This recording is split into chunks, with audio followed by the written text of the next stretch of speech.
In this guide, I'll show you how to create a Google Form Survey Questionnaire. So the first thing we need to do is just head over to google.com, and you need to make sure you're signed in to your Google account. From the top right hand side, select this kind of square icon and then come over to Google Drive. From the left, select New, come down to Google Forms and select this little arrow right next to it. So we have a bunch of different options inside of it. You can either choose to create a blank form, or if you did want to create a form from a template, then we can also go ahead and select that. And now there's a bunch of different templates that we can choose from, but if you want full customization over your form, then I'd recommend going ahead and selecting a blank form. So once you're inside of your form, the first thing that we're going to do is give it a name. For this example, I'm just going to type in survey. Then give your form a description. For my description, I'll just type in a survey for YouTube. Now you also have some basic customization options inside of here, like bold and italics. And if you want more control over the customization and the formatting,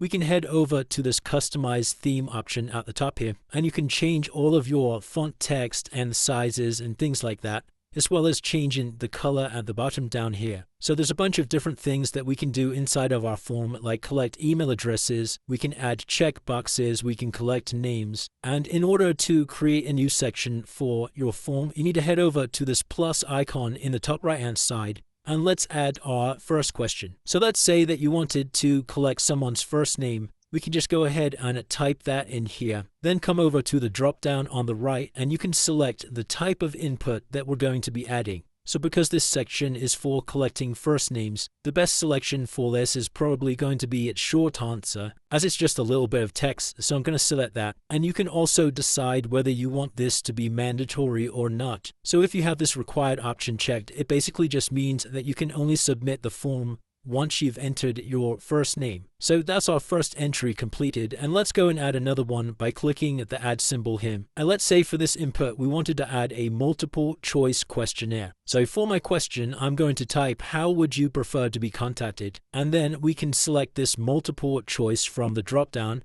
You could even do check boxes if you'd prefer, and then just go ahead and declare your options. So I could type something like email and then add another option here. And I'm going to add another one for phone. And also the last one I'll add is going to be mail. And once again, you could decide whether you want this optional or mandatory. And then finally, let's go and add one more to our form here. And let's say we wanted a section at the bottom where we can allow our form users to type in some custom text of their own. So let's call this one notes, for example.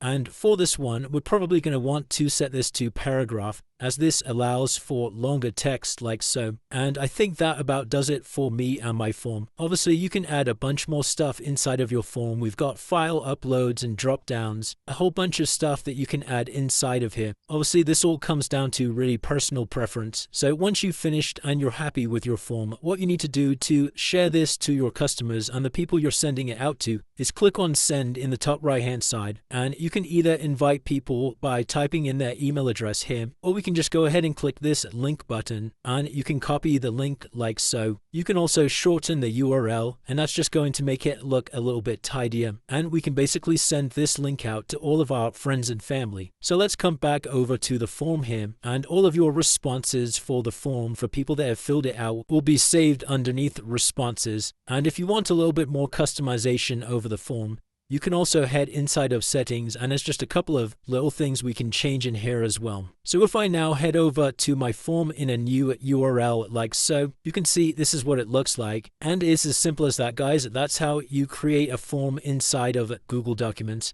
If you did find this video helpful, then please consider dropping a like and subscribing.